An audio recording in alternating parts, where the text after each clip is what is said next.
प्यारे बच्चों नमस्कार। ज्ञान सिंधु कोचिंग क्लासेस में आपका स्वागत है। मैं हूं राकेश कुमार। कक्षा 9 के विद्यार्थियों के लिए आज का जो हमारा मॉडल पेपर है 2024, इसके महत्वपूर्ण निर्देश आपको पहले से पता है। जैसा कि आपको पहले से मालूम है कि यह जो पेपर है 2 खंडों में विभाजित है, खंड आ और खंड बा में। खंड आ में जो है 3 उपखंड हैं, जिसमें फिजिक्स, केमिस्ट्री और बायोलॉजी है। और खंड बा में आपको इसी तरह से 3 खंड हैं, फिजिक्स, केमिस्ट्री और बायोलॉजी में। खंड आ के जो क्वेश्चन हैं उनको आपको OMR सीट पर भरना है और जो खंड बा के क्वेश्चन हैं उनको आपको कॉपी पर लिखना है। विशेष रूप से ये ध्यान रखना है, जहां पर आप उपखंड शुरू करेंगे वहां से आप नए पेज से शुरू करेंगे। और जैसे उपखंड का यानी भौतिक विज्ञान के आप क्वेश्चन हल कर रहे हैं तो जितने भी भौतिक विज्ञान के क्वेश्चन हैं उनको हम एक पास में लिखेंगे, और रसायन विज्ञान के जितने क्वेश्चन हैं उनको हम एक पास में लिखेंगे, और बायोलॉजी के जो क्वेश्चन हैं उनको हम एक पास में लिखेंगे। और एक विशेष रूप से ध्यान रखना है, कोई यदि आप क्वेश्चन बड़ा क्वेश्चन शुरुआत करते हैं तो उसको आप नए पेज से लिखेंगे। और बायोलॉजी में विशेष रूप से चित्र का ध्यान रखेंगे। पहले यदि कोई चित्र वाला सवाल है तो पहले चित्र बनाएंगे, उसके बाद उसके विषय में आगे लिखेंगे। तो चलिए शुरुआत करते हैं। पहला खंड जो है वो बहुविकल्पी प्रश्न है। इसमें प्रश्न पहला दिया हुआ है, हेर्ट्ज मात्रक किसका है। तो जैसे कि यहां पर आपको 4 ऑप्शन दिख रहे हैं, ये ऊर्जा का मात्रक है, वैद्युत क्षेत्र की तीव्रता का मात्रक है, आवृत्ति का मात्रक है और तरंग दैर्घ्य का मात्रक है। आप लोगों को पता होगा कि ये हेर्ट्ज जो मात्रक होता है ये मात्रक है आवृत्ति का। ये शुरुआत करते हैं पहले प्रश्न से। पहला प्रश्न देखिए है, हेर्ट्ज का मात्रक है। तो हेर्ट्ज किसका मात्रक है? पहला ऑप्शन दिया है ऊर्जा का, दूसरा है वैद्युत क्षेत्र का, तीसरा है आवृत्ति का और चौथा है तरंग दैर्घ्य। जैसे कि यहां पर आप देखते हैं कि ये जो हेर्ट्ज मात्रक है वह है आवृत्ति का, और ऑप्शन यहां पर सही हो जाएगा सी। अगला क्वेश्चन है, आवर्तकाल T तथा आवृत्ति N में क्या संबंध है? पहला ऑप्शन दिया हुआ है N/T बराबर कौन स्थिरांक, दूसरा ऑप्शन है N/T = 1, तीसरा ऑप्शन है N/T = 1 और चौथा ऑप्शन है N² × T = 1। तो आवर्तकाल T और आवृत्ति N में जो रिलेशन होता है वो होता है N/T = 1 और ऑप्शन सही हो जाएगा सी। अगला क्वेश्चन दिया हुआ है, घनत्व का SI मात्रक क्या है? घनत्व का SI मात्रक क्या है?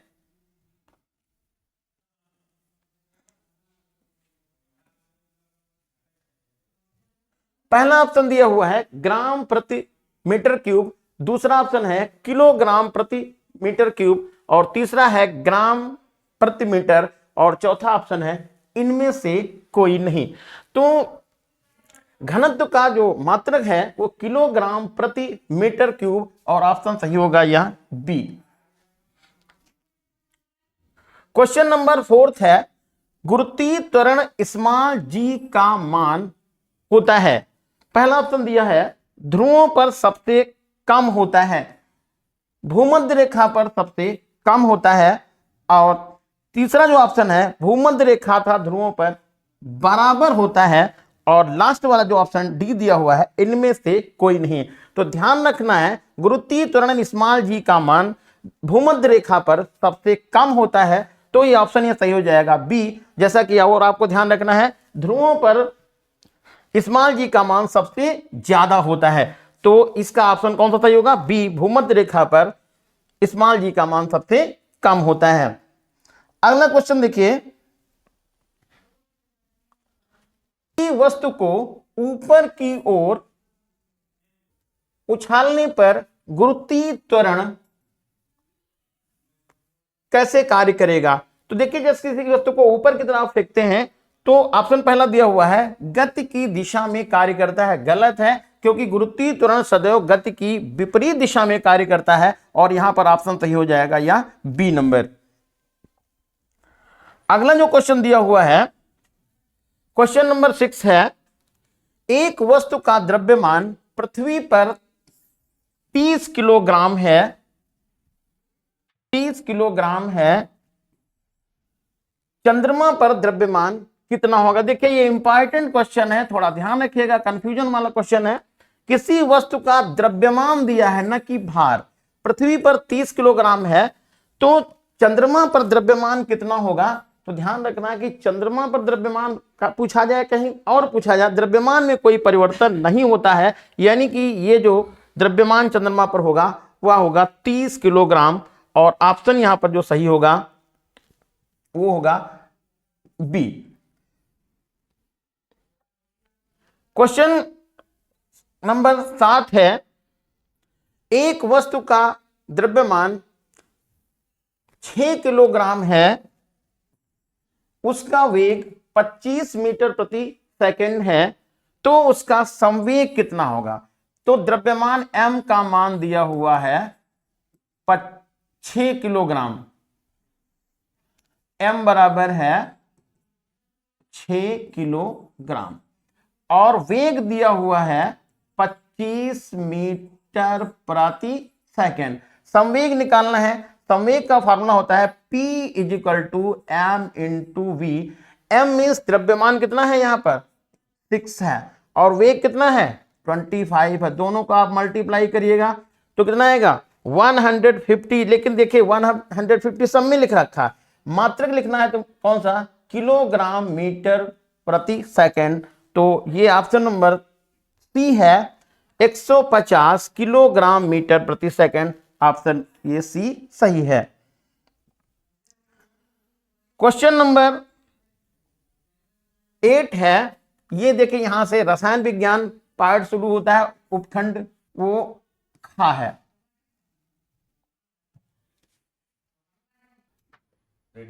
यहां से देखिए ये रसायन विज्ञान का पार्ट शुरू होता है। पहला क्वेश्चन दिया हुआ है, जब एक ही तत्व के परमाणु भिन्न भिन्न भारों वाले होते हैं तो वे कहलाते हैं।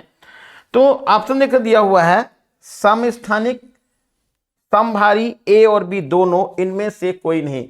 देखिए यहां पर यह बताया गया है कि परमाणु भार भिन्न भिन्न है। परमाणु भार भिन्न भिन्न होने का मतलब कि वे क्या कहलाएंगे, समभारी कहलाएंगे, और ऑप्शन यहां पर यह सही होगा बी। अगला क्वेश्चन है,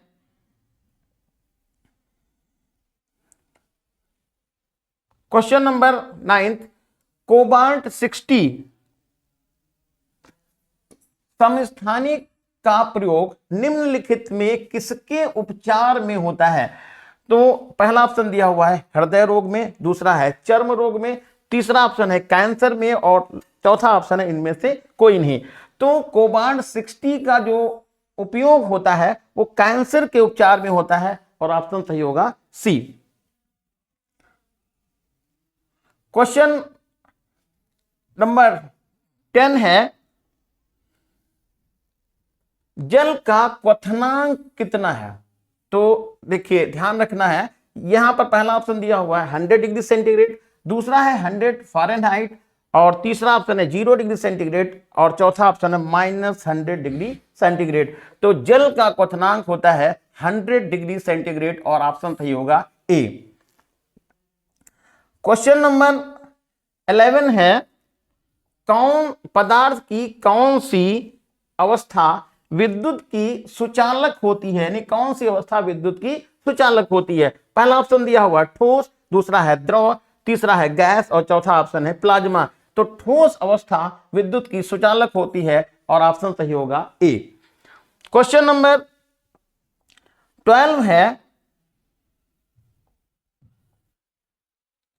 किस ताप पर जल का घनत्व सबसे अधिकतम होता है? ये बहुत ही इंपॉर्टेंट क्वेश्चन है, अक्सर ये पूछा जाता है, तो ध्यान रखना है। पहला ऑप्शन दिया हुआ है 0 डिग्री सेंटीग्रेड, दूसरा ऑप्शन दिया है 100 डिग्री सेंटीग्रेड, और तीसरा ऑप्शन है 4 डिग्री सेंटीग्रेड, और चौथा ऑप्शन है -4 डिग्री सेंटीग्रेड।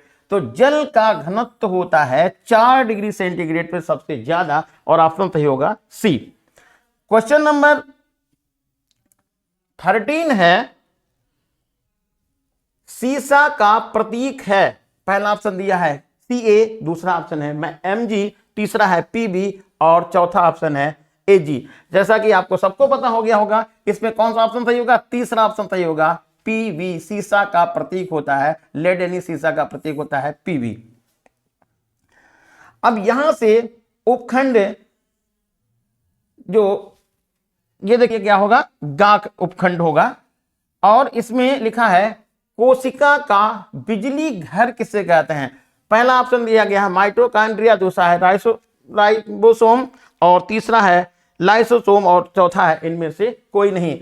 तो कोशिका का बिजली घर यानी पावर हाउस माइटोकॉन्ड्रिया को कहते हैं, और ऑप्शन सही होगा यहां पर ए।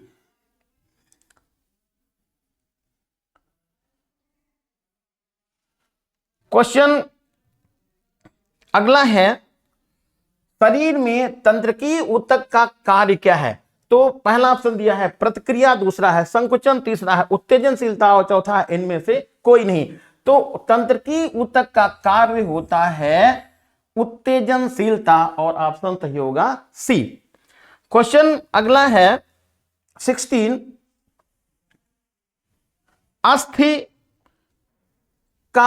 अस्थि किस प्रकार का ऊतक है, अस्थि किस प्रकार का ऊतक है। पहला ऑप्शन दिया हुआ है संवहन ऊतक, दूसरा है तंत्रिका ऊतक, तीसरा है संयोजी ऊतक और चौथा ऑप्शन डी है पेशी ऊतक। तो ये अस्थि किस प्रकार का ऊतक है, अस्थि है संयोजी ऊतक का, और ऑप्शन सही होगा सी नंबर। क्वेश्चन नंबर 17 है, हृदय की पेशी होती है, हृदय की पेशी होती है, पहला ऑप्शन दिया हुआ है रेखित एवं ऐच्छिक, दूसरा है रेखीय एवं अनैच्छिक और तीसरा है अरेखित और ऐच्छिक, और चौथा ऑप्शन है अरेखित और अनैच्छिक होती हैं।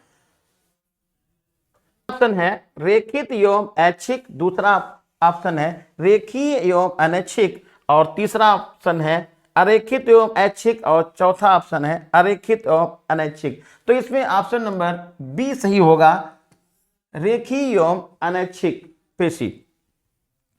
क्वेश्चन 18 है, कोशिका के अंदर प्रोटीन का संश्लेषण होता है, प्रोटीन का पहला ऑप्शन दिया है राइबोसोम, दूसरा है तंत्रिका ऊतक, तीसरा है वाहिकाओं में और चौथा ऑप्शन है इनमें से कोई नहीं। तो कोशिका के अंदर प्रोटीन का संश्लेषण होता है राइबोसोम में, ऑप्शन ए सही है। क्वेश्चन नंबर 19 है, कोशिका की खोज किसने की है। पहला ऑप्शन है मेंडल, दूसरा ऑप्शन है डाल्टन, तीसरा है डार्विन और चौथा ऑप्शन है रॉबर्ट हुक। तो कोशिका की खोज की रॉबर्ट हुक ने, ऑप्शन सही होगा डी। क्वेश्चन नंबर 20 है, जो इस पार्ट का लास्ट क्वेश्चन है, सबसे छोटा आरएनए अणु कौन सा होता है। ऑप्शन है mRNA, दूसरा है T-RNA और चौथा ऑप्शन है R-RNA, और इसमें चौथा ऑप्शन है इनमें से कोई नहीं।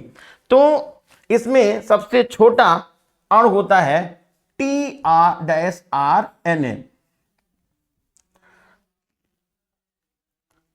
अब ये तो थे क्वेश्चन ऑब्जेक्टिव जिनका आंसर ओएमआर सीट पे देना था। अब चलते हैं खंड बा की तरफ, जिसमें वर्णात्मक प्रश्न है जिनका आंसर आपको अपनी कॉपी पर लिख करके देना है। अब यहां से देखिए, एक बात और विशेष रूप से ध्यान रखेंगे, इसमें जो उपखंड का में जितने भी प्रश्न दिए गए हैं ये भौतिक विज्ञान से संबंधित हैं, जिनका आंसर कॉपी पर आपको एक ही जगह पर लिखना है।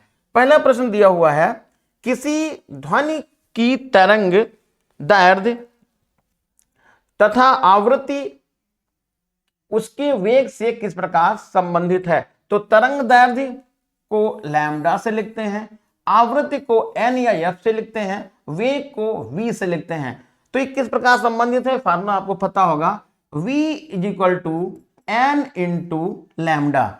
तो ये आपको रिलेशन पता चल गया, v यानी तरंग की चाल है, n क्या है आवृत्ति है, n क्या है लैम्डा क्या है तरंग दैर्ध्य, v बराबर n इंटू लैम्डा। इसी में दूसरा पार्ट है, एक प्रयोग के दौरान अंतरिक्ष यान से एक सिग्नल को पृथ्वी तक पहुंचने में 5 मिनट का समय लगता है। पृथ्वी पर स्थित स्टेशन से अंतरिक्ष यान की दूरी कितनी है। तो देखिए, जैसा कि आपको पता है कि अंतरिक्ष यान से जो सिग्नल भेजे जाते हैं वो प्रकाश की चाल से भेजे जाते हैं, और प्रकाश की चाल होती है 3 × 10⁸ मीटर प्रति सेकंड। तो ये तो चाल हो गई। इनको पहुंचने में कितना समय लग रहा है, 5 मिनट में समय लग रहा है। तो यहां पर टाइम लिख दीजिए आप, 5 मिनट का मतलब हो जाएगा 5 ये लिखे और 60 से मल्टीप्लाई कर दिएगा, तो ये 300 सेकंड आपको ये समय पता चल गया। अब दूरी निकालनी है, तो दूरी का फॉर्मूला होता है दूरी बराबर चाल गुणे समय, यानी आपको यहां पर 3 × 10⁸ का गुणा कर देना है 300 से, और आंसर आपको यहां से मिल जाएगा। क्वेश्चन सेकंड है, जो ये क्वेश्चन 4 अंक का है।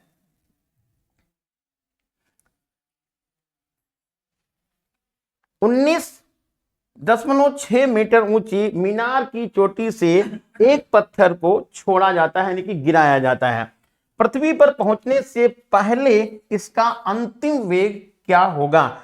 तो ये हाइट यानी ऊंचाई दे रखी है, कितनी है 19.6 मीटर। ऊपर से गिराया गया है, u का मान लिख देंगे 0, और g का मान अपनी तरफ से लिख देंगे 9.8 मीटर प्रति सेकंड स्क्वायर। अंतिम वेग निकालना है, फार्मूला होता है v स्क्वायर बराबर u square plus 2gh।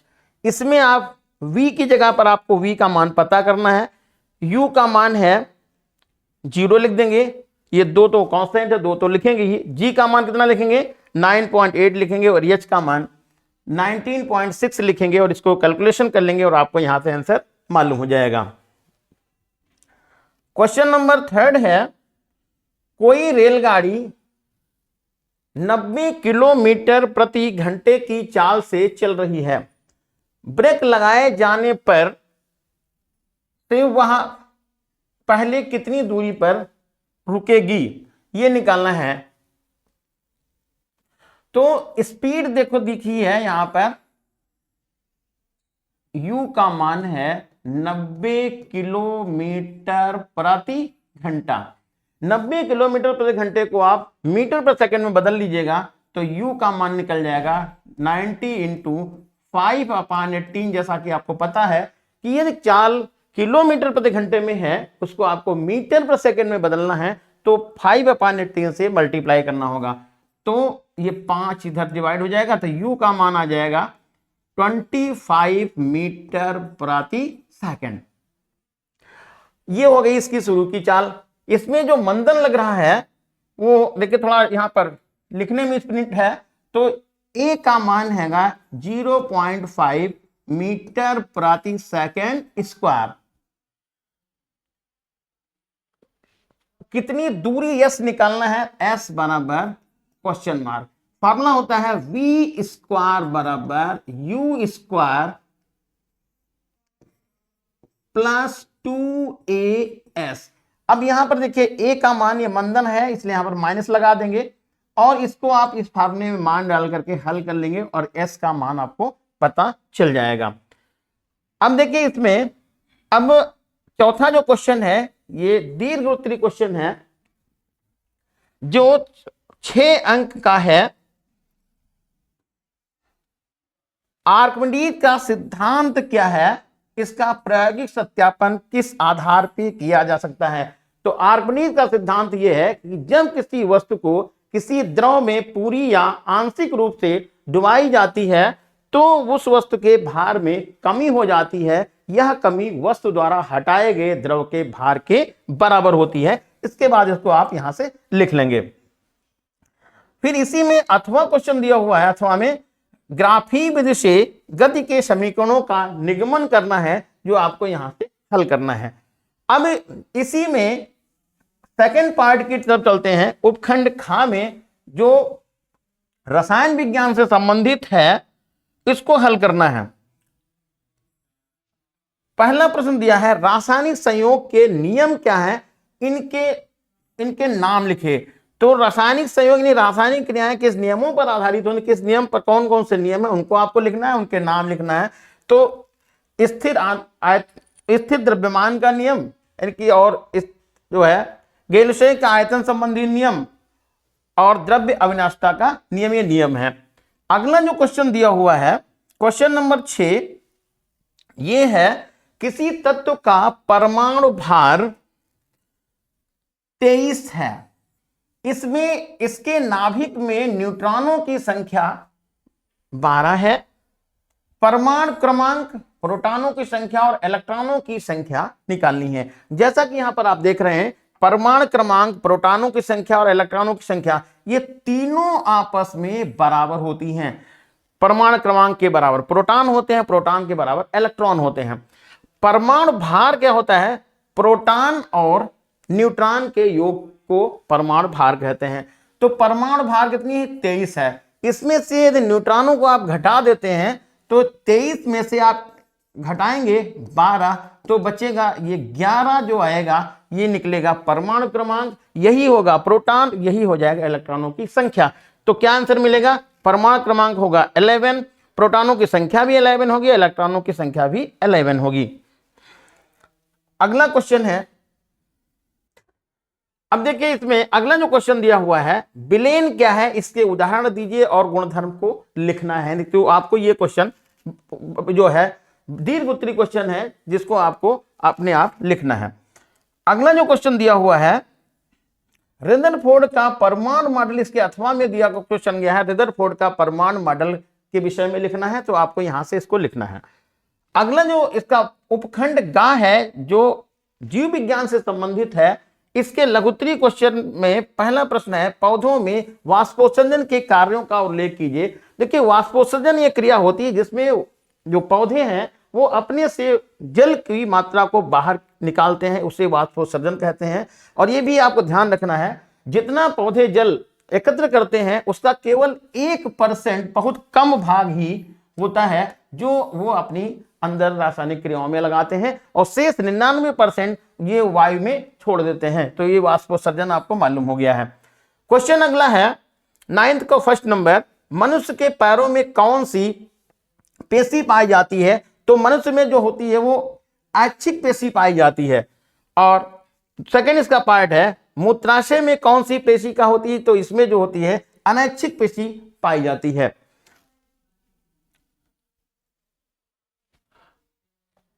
Question number 10 दिया हुआ है, गुणसूत्र के कार्य संक्षेप में लिखे। देखिए गुणसूत्र क्या है, कोशिका विभाजन के रूप में जो पिंड रूपी रचनाएं पाई जाती हैं उन्हें हम क्या कहते हैं, गुणसूत्र कहते हैं। और इनके आधार पर ही मानव में या जीवों में गुणों का निर्धारण होता है। फिर दीर्घोत्तरी क्वेश्चन में क्वेश्चन है, माइटोकॉन्ड्रिया की संरचना उनके कार्य का वर्णन करना है। और इसमें अथवा जो क्वेश्चन दिया हुआ है, केंद्रक की संरचना एवं कार्य का वर्णन कीजिए। तो ये क्वेश्चन आपको लिखना है। तो ये था आज का हमारा जो वीडियो। कैसा लगा आपको तो कमेंट करके बताइएगा। धन्यवाद।